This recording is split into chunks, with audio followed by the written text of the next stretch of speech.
You are listening to Speak Up and Stay Alive, Patient Safety Radio. I am your hostess, Pat Rulo, and on this program, we most often discuss healthcare and hospital hazards, sometimes as they relate to specific illnesses and diseases. But we've never really delved into this, and that is, there is a hidden epidemic in America, millions of people with perplexing illnesses that elude definition and treatment.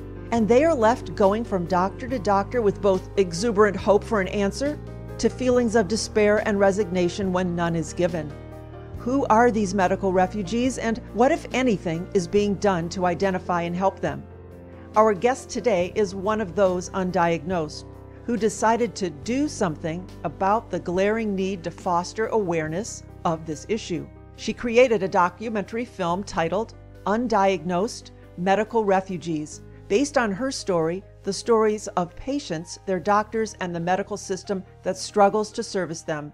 She is Dr. Katia Moritz, the clinical director of the Neurobehavioral Institute and a psychoeducational liaison for academic options. She is a licensed psychologist in the states of Florida and Utah and is board certified in cognitive and behavioral psychology. I'm quite excited to share her with you, so welcome to the show, Katia. Thank you, Pat. Thank you so much for having me on your show. Oh, it's my pleasure. You and I spoke a while back while you were in the throes of creating this documentary, and I'm happy that we're finally able to share this with our listeners. And like so many other people who appear on this program, you have a personal story to tell that prompted you to take action. So will you share your journey, your health journey with us?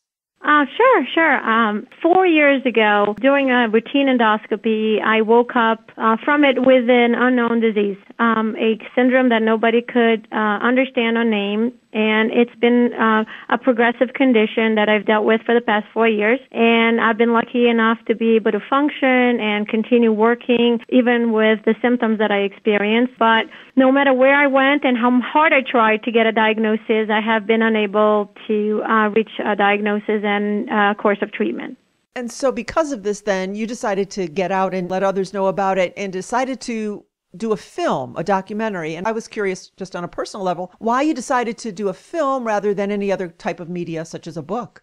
I had an advantage as a clinician to dealing with doctors and being able to navigate the waters of someone thinking was, a psychiatric diagnosis when in reality was not. And I felt that, God, if this is happening to me and I am able to go to different centers and talk to different doctors, I can only imagine what's happening to other folks out there who couldn't really advocate for themselves. So I decided that documentary would be the best thing to do because that could help so many people, and we can actually try to make a change in medicine and the way doctors see patients who are undiagnosed and really help this population that didn't have an identity before. Now, you said, I think I read this on your website perhaps, that although the symptoms and circumstances of undiagnosed people may vary, there is a bigger picture regarding their commonalities. And expand on that statement, if you would.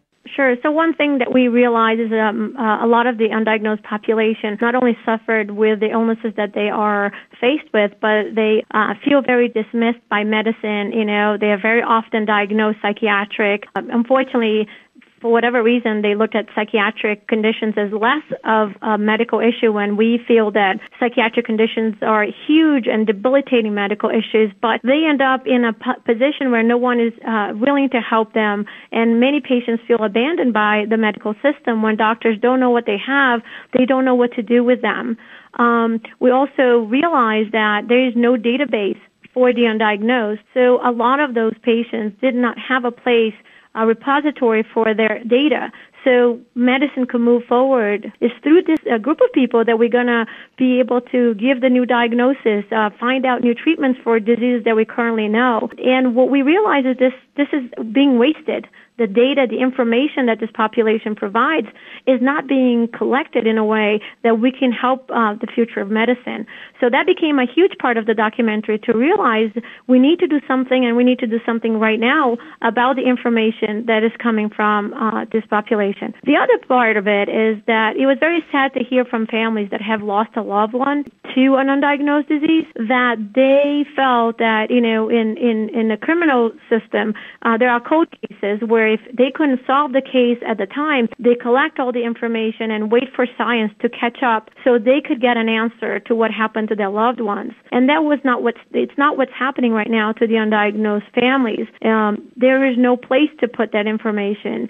There is no place to actually keep the DNA or any kind of samples that were collected 5-10 years ago. So one day when medicine has the resources to look at this again and give those families an answer, they could. So we realize that those issues are very, very much part of the undiagnosed life. And we wanted to show that on the documentary because it's fascinating. You know, if we never thought about it, what it is to be sick, not have a diagnosis, not know where to take your family member, yourself to a doctor, not know who is going to help you through an emergency, because if you are an undiagnosed patient and you get to the emergency room, good luck to you. They don't know what to do with you. They don't know how to help you because they don't know what you have. And so there are so many issues that we realize that every undiagnosed family and person felt that was beyond the fact that they had an illness without a name.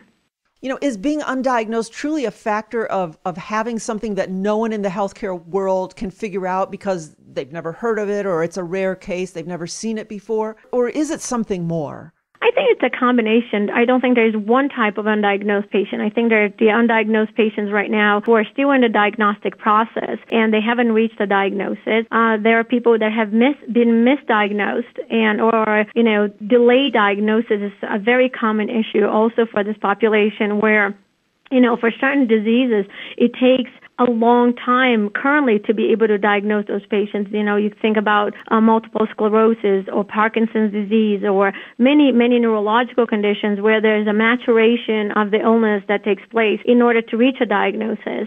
And also there are people out there that have diseases that have not been named yet. They may be the first manifestation of a disease. And how important that is to medicine, right? Even on the delayed diagnosis, the more we know about those delayed diagnoses, the earlier we're going to be able to make this diagnosis in the future.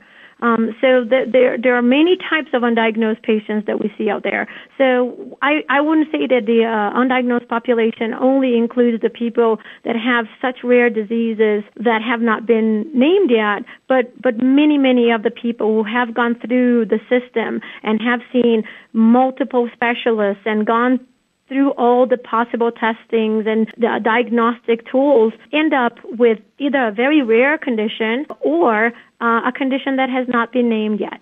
Interesting. I'm also thinking as technology races along and we've got, all of the wireless proliferation everywhere, people are going to be getting illnesses that we've never had before because our bodies were never exposed to these type of things before. So there's probably a whole host of medical situations coming up that may be undiagnosed just because of our lifestyle changes. Absolutely. And if you think about it, every disease was once undiagnosed. But if you look at the big picture, it's also about how medicine is going to evolve in the future based on what we learn from, those conditions that we don't understand right now. Right. It's not like if you don't know what your patient has, we just slap them with any diagnosis and keep them quiet. So if we don't know, this is very interesting. Let's look into it. Let's learn about it. Let's collect the information all over the world from people who have similar symptom presentations and try to connect the dots here and make new diagnoses for the future of medicine. Yeah.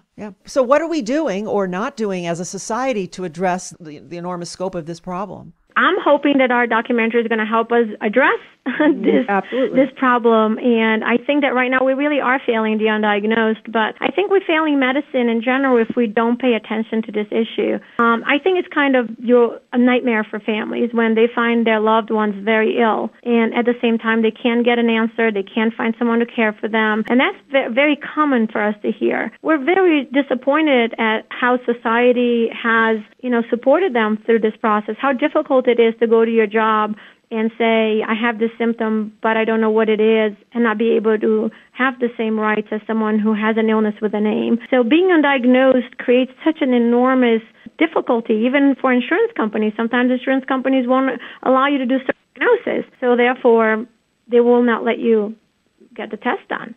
So those are the issues that we really need to address. We really need to look at this population in a different way. So as a patient, what should we do to avoid being an undiagnosed patient, or to at least be able to cope with it? I think one of the important things is that sometimes we trust the medical system to collect all our information, to pass along information from specialist to specialist. And unfortunately, it's such an overburdened system as is that our doctors really don't have the time. Think about it. The undiagnosed patient is a patient that demands hours and hours of work. And our doctors really don't have that allocation of time for those patients. So a patient like me who has a humongous, huge file of tests and medical notes has as much time with a doctor as someone with a simple cold. So our doctors really don't have the time for us. But we need to always keep all our stuff, all our files, everything that is done medically, as much as you can, keep it together so you always can actually give the information to the next doctor in a way that they could quickly understand, summarize the information, learn how to write down your symptoms. I think having even a symptom tracker, one of our people that we interviewed gave me that tip, and I've been doing that, where you collect your data in a way that the doctor can look at it and quickly realize what's happening to you. I think those are really important and helpful tools that could help you find a diagnosis. A patient who is undiagnosed because there's no name to their condition, or they have something so rare that, it's all about advocacy. We need to advocate for ourselves. We need to learn. We have to read. But at the same time, is how do you balance your health issues and a normal life as much as you can? What I found that the undiagnosed patients that I'm at try to do is they try to live as to their fullest, to enjoy everything, to do what they could do, to live a very, very fulfilling life as much as they can. And some of them, much more than I am, struggling with very, very severe, debilitating symptoms. But they say, I have to realize that I don't know what I have, and I am going to enjoy every second and live very much in the present. And I think that has helped me a lot. I think that decreases a lot of your anxiety when you try to live in the present and understand that you may not have the control over when you're going to get a diagnosis, but you just have to keep on going, don't give up, continue seeing your doctors, see different doctors, talk to other undiagnosed patients. And that's one of our goals with this documentary, is really to create a community of undiagnosed patients and help them communicate with one another. Yes, you're creating a community. We hope so. Absolutely. Well, now, where can folks find out more about you, your work, and your film? We need a lot of help and support from everyone. This is really have been a work of love. It's been like real grassroots type of a project, and I'm hoping that the community is going to help us move this forward. Our website name is undiagnosedfilm.com. And that's, again, is undiagnosedfilm.com. And on that website, people can click on our trailer. It's a rough cut of the trailer still, but it's a trailer that will allow us to do our funding campaign. There is a page there that people could donate on the website.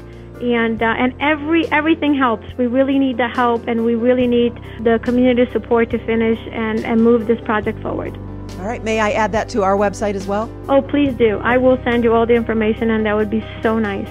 Great. I would be happy to do that. And so I encourage everyone to share this with someone you know and care about. And again, the website is undiagnosedfilm.com. So, Katia, thank you for your work and for sharing it with us today, and the best of health to you. Thank you, Pat, so much. Thank you for all your support, and it really means the world to us. It's our pleasure.